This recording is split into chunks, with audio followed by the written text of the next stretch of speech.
안녕하세요. 박이삭입니다. 오늘은 여러분들에게 책 한 권을 소개해 드리려고 영상을 찍었습니다. 오늘 여러분들에게 소개해 드릴 책은요, 바로 이 책입니다. 초기 유대교와 예수 운동이라고 하는 책인데요. 어, 2020년 3월 말 정도에 새물결 플러스에서 번역 출간된 책입니다. 이 책은 프레더릭 머피라고 하는 교수님이 쓰셨는데요. 하버드에서 학사와 석사 그리고 박사까지 마친 아주 유능한 학자입니다. 이분이 이제 홀리 크로스 대학이라고 하는 곳에서 한 17년 정도를 강의하셨다 그래요. 지금은 이제 병으로 인해 세상을 뜨셨는데 올해의 교수상이라고 하는 그런 상도 받을 정도로 굉장히 탁월한 학문성을 가진 그런 학자였다고 하네요. 신약학계에서는 아주 유명한 크리스터 스탠달이라고 하는 학자가 있는데 그분 아래에서 지도를 받았다고 합니다. 이 프레더릭 머피가 쓴 이 책은요, 거의 뭐 교과서 같이 쓰여진 책인데 두께가 상당합니다. 760쪽 정도 되는 것 같아요. 꽤 두꺼운 책인데 그럼에도 불구하고 이 책을 여러분들 앞에 첫 책으로 가져온 이유가 있습니다. 그것은 먼저는 이제 제가 지금 처음 소개해드린 영상, 자기소개 영상에서 말씀드렸다시피 저는 이제 신약학을 공부하고 있는데요. 그 중에서도 제가 관심 갖고 있는 분야는 이제 제2성전기 유대 문헌을 이제 신약 성경과 관련해서 연결지어서 바라보는 것입니다. 예, 그래서 그 공부를 하다 보니까 제가 이런 초기 유대교를 다루는 책들을 특별히 이제 우리 국내에 번역된 책들을 좀 많이 찾아보게 되었어요. 근데 한 거의 10권 가까이를 제가 찾고 이제 읽어봤는데 대부분 다 오래전에 번역되었고 옛날에 나온 책들이 대다수였고요. 물론 좋은 책도 있었지만 이 책이 가장 최근에 번역되었을 뿐만 아니라 가장 개론적으로 잘 정리된, 역사적으로 잘 정리된 그런 책이다라는 생각을 제가 가져서 여러분들 앞에 처음 이 책을 소개해드리게 되었습니다. 제가 조금 전에 제2성전기라고 하는 이 표현을 썼는데요. 보통 기독교 입장에서는 보통 우리들이 알고 있는 교회에서 듣기로는 신구약 중간기라는 표현을 많이 들어보셨을 거예요. 그런 제목의 책들도 많고요. 인터테스터먼트라고 하는 그 기간인데요. 구약과 신약의 중간 역사를 다룬 기간이라 해서 신구약 중간기라는 표현을 많이 들어보셨을 거예요. 그런데 제2성전기 유대교라는 표현은 아마 생소한 분들이 있을 거라고 생각이 됩니다. 이제 그 동일한 기간을 기원전 520년부터 기원 후 70년까지의 기간을 일컫는 표현으로 유대교에서는 이제 제2성전기라는 표현을 씁니다. 성전이 세 차례 있었어요. 첫 번째는 솔로몬 시대에 있었고 두 번째는 바로 이 제2성전기라고 하는 포로로 잡혀갔다가 다시 귀환한 다음에 세운 성전을 스룹바벨 성전을 제2성전이라고 부르고요. 마지막 세 번째 성전이 있는데 사실은 그거는 새로 지은 성전이라기보다는 이 제2성전, 즉 스룹바벨 시대에 세웠던 성전을 증축한 헤롯 성전이라고도 부르죠. 예수님 당시에 여전히 짓고 있었던 그 성전이 있습니다. 그래서 그렇게 제2성전기라는 그 기간을 이해하시면 될 것 같고요. 어쨌든 이 책에서는 이 초기 유대교와 예수운동이라고 이제 우리말로는 제목이 붙어 있는데 이게 원제를 보시면 여기에 이제 써 있는데 Early Judaism 이 제목이 초기 유대교예요. 그리고 부제로 The Exile to the Time of Jesus 예수 시대까지 포로기부터 예수 시대까지의 역사를 이 책 한 권에 잘 정리해 놓은 그런 책이라고 아시면 되겠습니다. 이 번역은 유선명 교수님, 백석대에서 구약학을 가르치고 계신 교수님인데요. 제가 읽어봤을 때 아주 번역을 잘 해주셨어요. 그래서 뭐 이해되지 않거나 어려운 그런 부분은 거의 없었던 것 같고요. 심지어 제가 이 책을 보면서 놀랐던 게 760쪽이나 되는 그런 많은 분량의 거의 오탈자를 발견하기가 쉽지 않더라고요. 제가 뭐 찾으려고 해서 겨우 몇 군데 찾아놓은 게 있긴 한데 어쨌든 간에 그 정도로 잘 만들어진 책이라고 생각이 됩니다. 그러면 지금부터 이 책에 대해서 간략하게 이 책이 주는 메시지, 핵심적인 내용, 그리고 이 책이 다루는 그 내용, 범위에 대해서 여러분들에게 소개를 해드릴 텐데요. 제가 사실은 이 책을 이제 한 출간되고 바로 거의 2주 내에 다 읽었어요. 그렇게 할 수밖에 없었던 이유 중에 하나가 제가 이 책이 처음 출간되었을 때 이제 서평단으로 제가 지원을 했었거든요. 근데 마침 또 뽑아주셔가지고 제가 2주 안에 읽고 2천자 쓰겠다 그런 약속을 했었거든요. 그래서 이제 읽고 썼던 그런 책입니다. 이제 뭐 한 달 좀 넘어서 사실은 기억은 가물가물한데요. 찍으려고 다시 좀 훑어보니까 좀 기억은 나더라고요.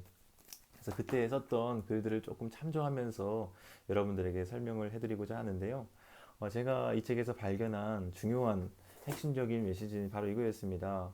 이 책의 756쪽에 이제 기록되어 있는 표현인데요. 문장인데요. 시갈이라고 하는 학자의 레베카's Children이라는 그 책을 이제 머피가 인용해서 쓰고 있는 문장이 있습니다. 그걸 제가 한번 읽어드릴게요. 한번 들어보세요. 죄송합니다. 유대교와 기독교는 유대 국가 초기에 태어난 쌍둥이다. 다시 한번 읽어드릴게요. 유대교와 기독교는 유대 국가 초기에 태어난 쌍둥이다. 여러분 이 표현 이해가 되시나요? 유대교와 기독교가 있는데 이 둘이 쌍둥이라고 얘기를 하는 거예요. 다시 말하면 그 모태가 어머니가 같다는 거죠. 그래서 이 책에서 우리에게 가르쳐주는 중요한 메시지는 바로 그것입니다. 기독교는 제2성전기 유대교 내부의 분파에서 시작되었다. 그래서 이 기독교를 이해하려면 그 예수 운동, 이 제목이 그래서 사실은 원제는 초기 유대교라고 그랬잖아요. 근데 예수 운동이라고 하는 그 이름도 붙었거든요. 한글 번역본에는 그 의도가 있어요. 단지 초기 유대교라고만 하면 기독교 입장에서는 그게 우리랑 무슨 상관이야? 라고 하는 그런 의문을 가질 수 있겠지만 사실상 그 초기 유대교를 이해하는 것이 곧 기독교를 이해하는 초기 그리스도교 문헌인 신약 성경을 이해하는데 굉장히 중요하다는 것을 이제 부각하고 있는 거죠. 이 책의 저자인 머피가 그것을 아주 힘주어서 강조합니다. 예수도 그의 첫 추종자들도 모두 유대인이었고 초기 그리스도인 운동도 모두 유대인들로부터 발흥했기 때문에 그 뿌리인 이 초기 유대교를 이해하는 것이 그렇게 중요하다는 것을 이 책에서는 보여주고 있는 거죠. 그래서 이 머피는 제가 아까 읽어드렸다시피 원제의 부재, 원래 원서의 부재, 포로기부터 예수 시대까지의 그 역사를 정리하는데 아주 공을 들입니다. 그래서 이 책의 1장은 바로 그 포로 시기를 이야기하고 있어요. 1장이 제2성전기 이전의 이스라엘이라고 하는 부분을 다루고 있는데요. 거기서부터 시작해서 이제 포로 귀환하는 게 2장, 그리고 3장에서는 포로 귀환한 다음에 그 당시에 패권을 쥐고 있었던 헬레니즘, 그리고 그 가운데의 유대교와 마카비 가문에 대해서 다루고 있고요. 4장에서는 그 묵시 운동이라는 것을 특별히 한 장을 할애해서 다루고 있고, 5장은 쿰란 사회사본들에 대해서, 그리고 6장은 서기관과 바리새인, 사두개인, 그리고 사내들인이라고 하는 우리가 신약성경 복음서를 특별히 읽다 보면 자주 빈번하게 등장하는 그런 분파들, 부류들이죠. 그리고 7장에서는 로마인, 8장에서도 로마의 통치, 9장은 유대인 예수, 10장은 이스라엘의 반란, 11장은 그리스도에 대한 신약적 이해의 유대교 근원, 이런 식으로 총 11장으로 구성이 되어 있습니다. 그런데 이 책을 여러분들이 좀 보셨을 때 느낌이 어떠셨나요? 일단 두께가 760종 정도 되면은 사실상 거의 정말 소수의 인원들만 보죠. 사실은 이 초기 유대교라고 하는 주제도 관심을 가지는 사람들만 보는 책인데 게다가 이 두께까지 이 정도나 되면 사실 읽어보고 싶은 마음이 싹 달아나는 그런 경우도 있을 것 같아요. 그런데 제가 이 책을 처음에도 말씀드렸다시피 소개하는 이유는 이 책이 거의 뭐 개론서예요. 학부생들도 볼 정도로 심지어 신학생들이 아니라 일반 그냥 학과의 교양 수업 교, 교재로 쓸 정도로 아주 보편적이고 좀 널리 읽혀질 만한 그런 책이라는 것이죠. 그래서 여러분들이 이 책을 바라보실 때 너무 이제 두껍다, 어렵다, 이거 그렇게 생각하실 수 있는데 그런 편견을 조금 이 영상을 보시는 분들은 적어도 그런 편견을 내려놓으실 수 있으면 좋겠습니다. 제가 그러한 이제 이 이유에 대해서 설명을 좀 더 드리자면 이 책을 이제 머피가 쓸 때요, 특별히 중점을 둔 그런 점들이 몇 가지가 있는데 일단은 이제 개론서를 염두에 두고 교과서로서 이 책을 집필한 것이다 보니까 아무래도 많이 풀었었어요. 그리고 우리가 익히 알만한 내용들도 구태여 써주고 있습니다. 그래서 이 분량이 조금 늘어나고 있는 점이 있고요. 일단 이 책의 특징 중에 하나가 각주가 없어요. 각주가 거의 없습니다. 있어도 역자주 정도 볼 수 있는 것 같고 거의 없고, 그래서 본문만 그냥 쭉쭉 읽어 나가시면 되고요. 또 한 가지의 중요한 특징 중에 하나는요.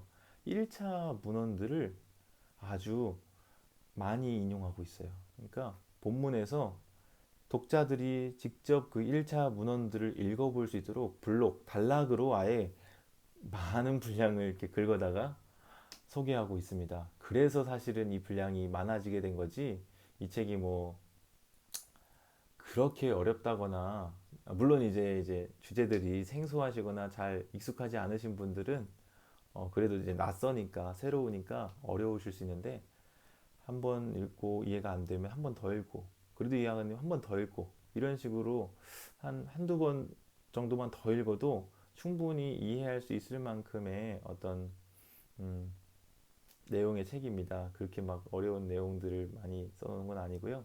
그래서 어, 이 책을 통해서 던져주는 그 메시지 하나만이라도 여러분들이 얻고 가는 것, 그것으로 이제 유익이 있을 것 같아요. 그것은 제가 처음에 말씀드렸다시피 유대교와 기독교가 한 모태, 즉 제2성전기 유대교라고 하는 당시의 그 모태로부터 시작되게 되었다.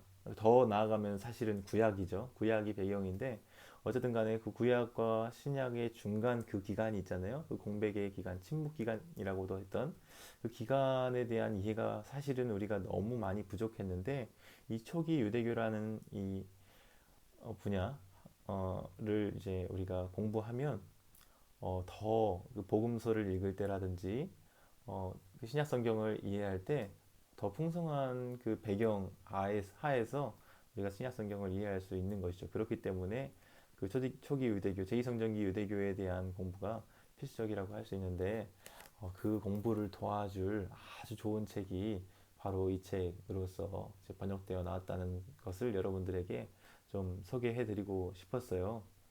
사실 이제 그 밖에도 뭐 조금 더 세세하게 각 장을 들어가서 좀 개발하고 여러분들에게 소개를 해드리면 좋겠지만 영상이 너무 길어지다 보면 아무래도 혼자 떠들기만 하고 아무도 보지 않는 영상이 되면 좀 그렇잖아요.